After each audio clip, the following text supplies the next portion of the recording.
morning, everybody. It's another day. I wasn't really planning on recording today, but I figured why not? Because I just randomly decided, let's go out and see what else we could do on a Sunday. It's early-ish. I mean, kind of early. It's almost 10 o'clock. I was planning on getting out of the house a little earlier today, and it just didn't happen. I need some feedback from you guys. So, I've had a few people watch, but no comments. I need genuine feedback.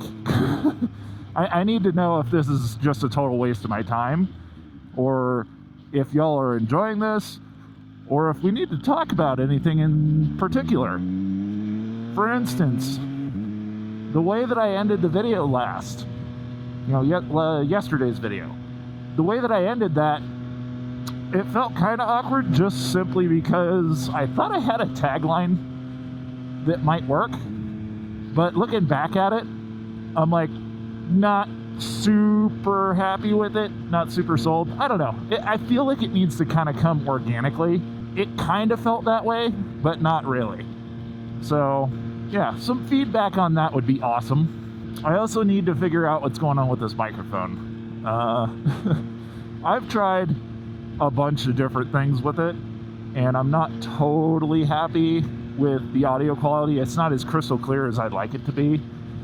Maybe that's just a limitation of the fact that it's a Bluetooth style microphone, but I'm also kind of thinking that I just don't have the right settings for it. I mean, it's a fairly nice mic. I know other people have made it work, so there shouldn't be any excuse as to why I can't. I mean, I've got all the same settings everybody else does that does this vlogging stuff.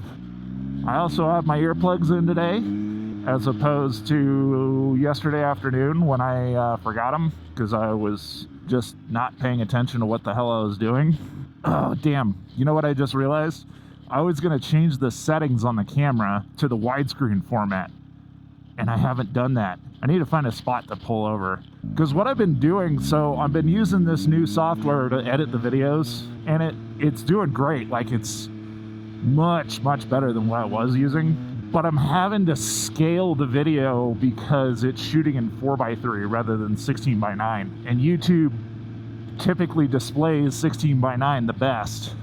Whereas 4:3, it looks like, an old TV from the early 90s or something. So I need to fix that. So we're going to go to the M-Town meet this morning. I was going to go to this kind of bigger event that's in Parker today. Supposedly there's supposed to be like this huge turnout for it, but I kind of figured that I wouldn't be real welcome there just because of the type of show that it's supposed to be. It's supposed to be like everything pre-year 2000 production, all the way until like really early on. Like we're talking, as early as it gets, like, the 20s or whatever. The problem is like everything after 2000, they're like, it's all invited, but they don't really have you, like, it's not meant for that, you know what I mean? We may end up still going to it just to kind of stop by and see what it's all about, but I don't know. I didn't really want to go down Main Street because that's typically where the most traffic is, and everybody that shows up even early in the morning in that area, they don't really pay attention to what the hell they're doing, so it's kind of dangerous. So I was thinking about what happened with Jixerbro a little bit in the supposed like under 30 mile an hour impact that he sustained that led to him being in the hospital. I'm still not totally sure how that would have happened, because obviously there hasn't been a whole lot of details released on it. It's probably a good thing, right? They're keeping it kind of under wraps for the time being and just focusing on him getting better. But I was kind of thinking about it. He doesn't really wear any armor. From as best I can tell, he wears gloves that aren't really that well armored. I think they're like level 1s. And then he wears a helmet. He does not wear riding shoes, like boots or anything like that. I think they're Converse high tops. And that's it. So even a slow speed impact like that, if somebody had just pulled out in front of him kind of thing, it could have been just enough, because if you look at him and his physique, he's fairly skinny. Like, he's kind of a beanpole looking guy, you know? Super skinny, kind of skinny boned, if that makes sense, you know? Just real fragile in terms of his build.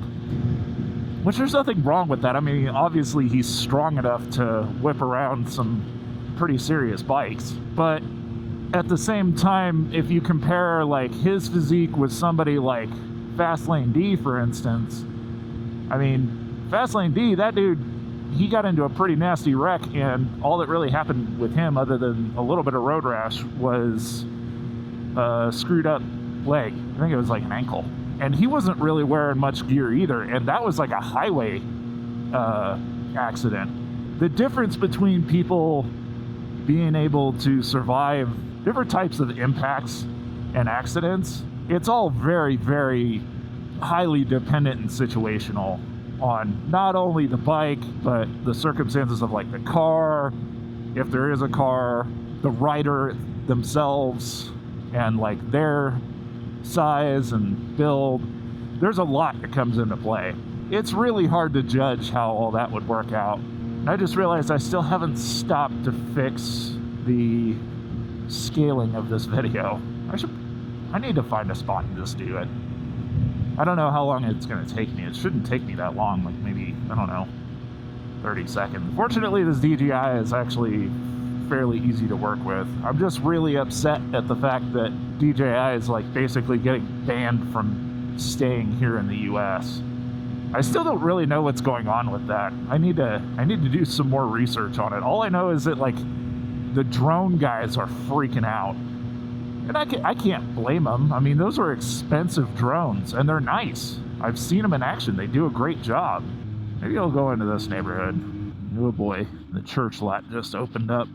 Oh, where's a left turn? I mean, here's a stop sign, so this works. Perfect. Okay, so we've gone from 4x3 to 16x9. We'll see if that makes the difference. I know a lot of the vlogging guys are real big on being 4x3 and then scaling appropriately, but I don't know. Personally, I feel like if you have the option to use it natively on the camera, why wouldn't you do that? All right, so we'll see how that goes. This car, the Ioniq 6, it reminds me of the old school like Citroens or Peugeots, you know, the French, I can't remember what the hell the name of the model designation was, but there's one that looks real similar to this from like the 60s or 70s. It's a very strange look. I'm kind of glad they're bringing it back, but at the same time, it's like we moved away from that years ago. Man, this Defender is getting it. I have also figured out, by the way, officially, my speedo is way, way off. So I was on the highway and I had the GPS up on my phone tracking my actual speed, my GPS verified speed. We're talking like a 20-mile-an-hour difference between what's indicated and what is actually going on. So that's not cool. Kind of like, whoopsie, 20-mile-an-hour difference is a lot. I was legit on the highway and dudes were just flying past me, and I looked down at my speedo and it was saying like, you're doing 75.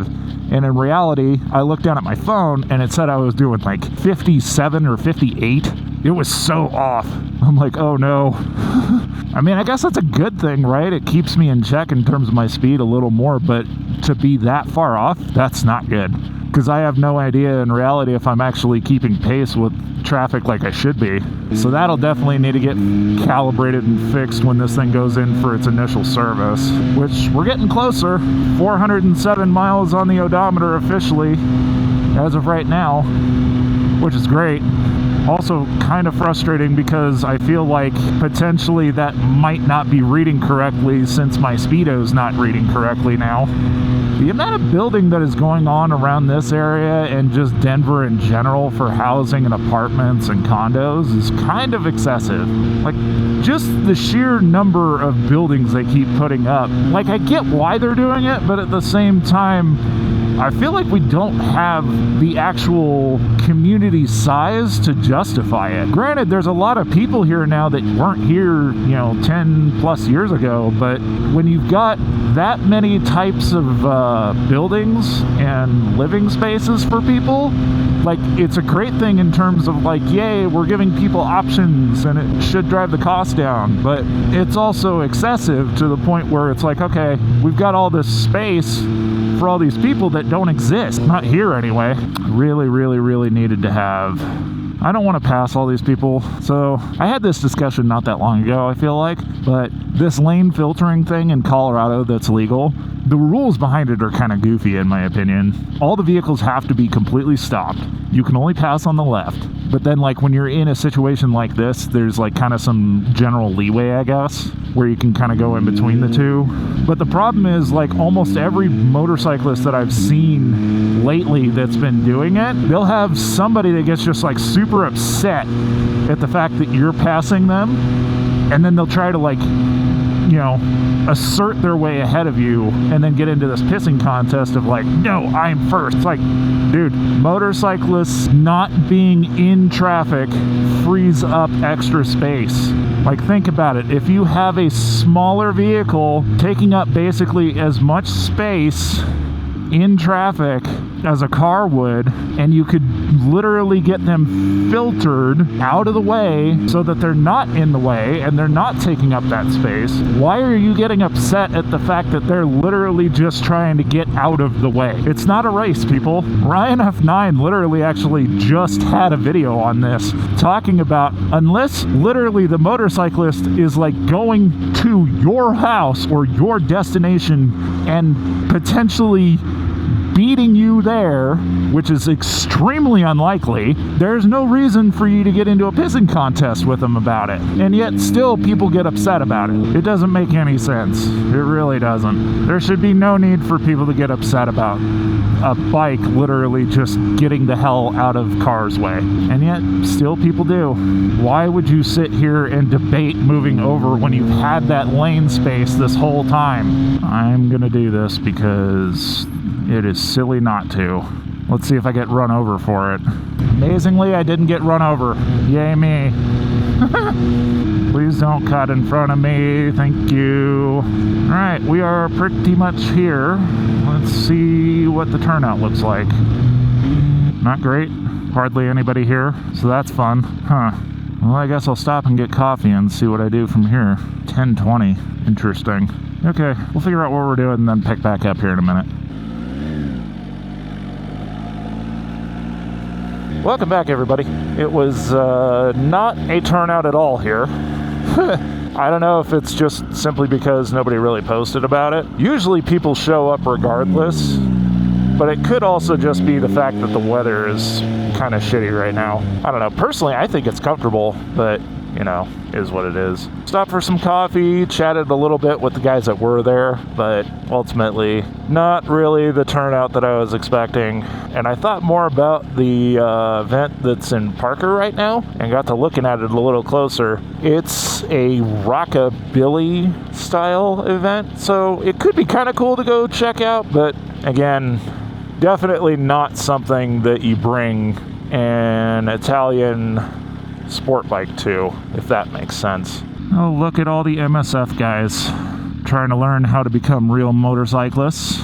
It's always a good sign. Or better motorcyclists, I should say. Lord knows, I definitely want to do the Champ School thing that Yamaha puts on, but the next event doesn't happen until like sometime early next year, and it's out at High Plains Raceway. So I'm going to try to get that paid for, because there's like a grant or something that our unit actually provides so that you can actually go and do advanced training without having to spend, a small fortune to do it. Our unit's really big about trying to save lives, and they think spending the extra money on all that advanced training 100% worth it from their eyes, because then we're just like less likely to lose more motorcyclists that way.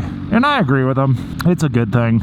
I definitely want to go do it though, because I feel like there's only so much you can just pick up from riding for years on the street, because I've never done a track day, at least on two wheels anyway. I've done plenty of track track sessions on in cars. Good Lord, what is going on with me today? But never on two wheels. So the Champ School thing would be a huge benefit to me. Might be a little sketchy to do it on this bike just because I'm a little scared to put it down. I don't have any real protection on this bike to protect it from getting damaged. But that's not really a me decision. That's more or less just how the market is on these. But what I mean by that is simply, if you look at traditional sliders for a motorcycle that go like on the frame and the wheels and the bar ends and things like that, there really aren't any available for this bike. There are some, but not enough that it makes sense to have a full set on here. The biggest problem is the single-sided swing arm. So if I was to throw a full set of sliders on this thing, which I could do, I have to install the rear slider for the rear axle every time I pull it off of the stand. Because the way the stand works from Pitbull is it actually seats inside of the axle for the rear wheel. It's not like your traditional spool holder where you just rest it on top of some spools because it's a double-sided swing arm. No. Because this is a single-sided, there's a gigantic pin that sits inside of the axle and keeps it from wobbling and actually secures it. So that would be a huge pain in the ass, and I don't want to deal with it. I don't want to have to keep installing and uninstalling that just so it can sit on the stand. I could rectify it by just having a chock, a wheel chock up front, but I like the security of having the rear stand. That, and I have like the front stand from Pitbull so that I can actually work on the bike and pull the tires off and all that jazz. It's just easier that way.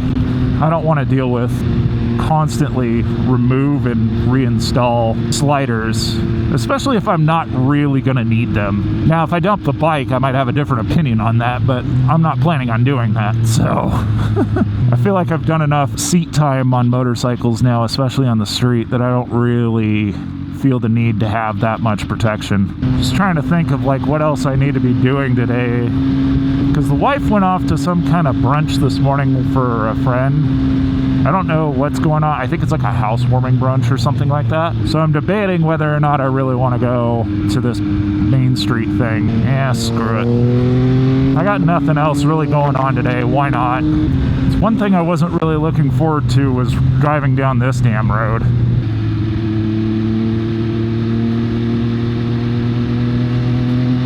Hello there. Parker police out on motorcycles this morning trying to make sure that people aren't driving like total lunatics. I know I'm good. I'm not ripping it down the road, so no reason to stress with him. Suppose if they really wanted to, they could just come after me for no real reason, but cops around here actually do pull you over for legitimate reasons. They don't screw around and try to mess with you, which is nice, at least in my experience. Unless you're down in Castle Rock. Castle Rock PD, those guys are freaking notorious for pulling people over for dumb shit. So down south where I used to live, in Castle Rock, they have a local police department there. They have Douglas County sheriffs, and they have state patrol, all headquartered in the same general vicinity. I think they separate themselves by maybe 5 miles. So in terms of just police presence, that city is just full of it all the time. Hello there. Poor bastard. And there's another one. Look at this. Hello there. They're all over the place this morning. Holy cow. And it's a Sunday. What is going on? I mean, I know that they're trying to crack down on super speeding and all that jazz going on here in this area, but that's a little ridiculous. That's 3 motorcycle cops that I just witnessed, plus another unit on the other side in an SUV that's unmarked, or at least ghost marked. That's a little crazy. You gotta be on your best behavior around this area sometimes, because when they put up speed traps, they do not mess around. We are almost there. One more traffic light basically, and then we're in the Main Street area where this meet supposedly is. I know they say that we're not supposed to pass on the right, but like, how exactly are you supposed to pass on the left with all this going on?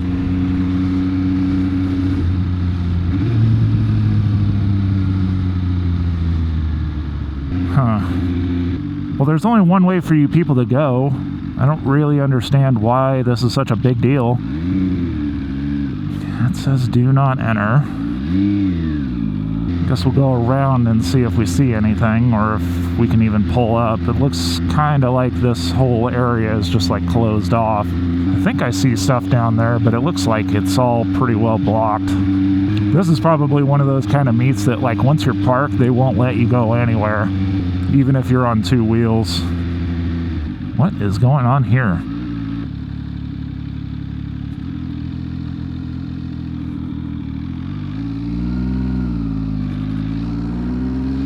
Yeah, I don't really see anything. Well, that was kind of a bust.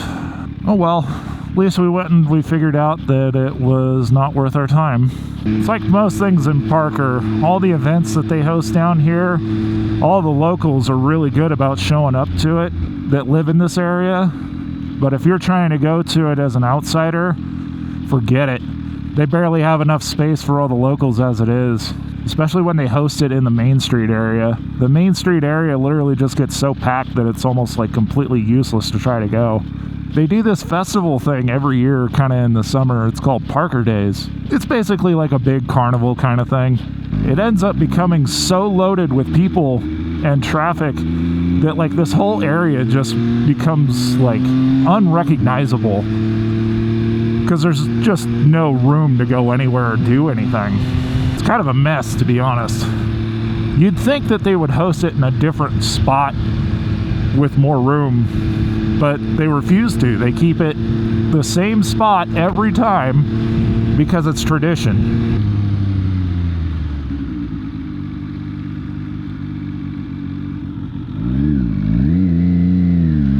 Big bird. That's clever.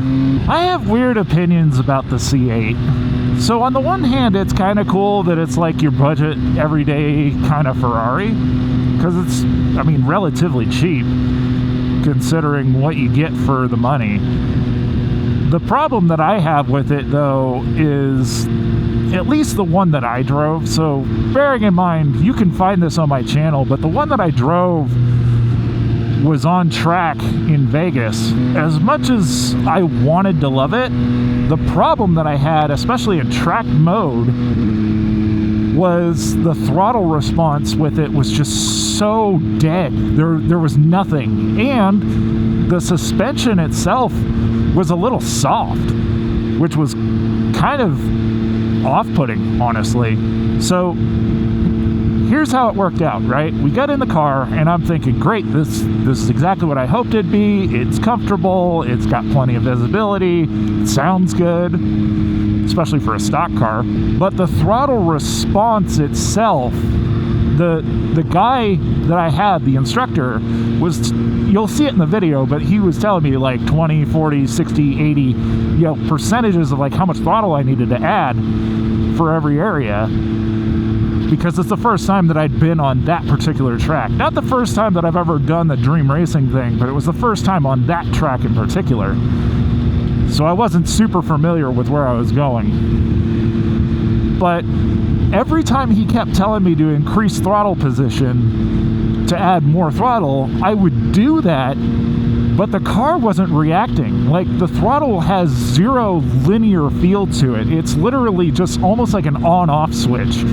That first 20%, you have some response, but after that, there's like a 40% dead zone where it just doesn't do anything.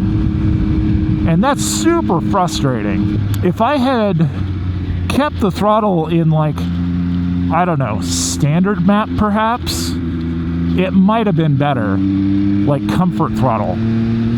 Because this tends to be a pretty unique problem to any of the electronic cars nowadays, is they have like all these sports settings and stuff, but the problem is like when you set them into those settings, it doesn't react quite the way that you were expecting it to, if that makes sense. So for instance, if you tell the car, hey, Sport Plus everything, and you're expecting the throttle to still remain linear to the point where you have fine feel of the pedal on, off, just like in small percentages, forget it. It's literally just ramped up to this crazy like on-off switch where there's like zero feel. I hate that.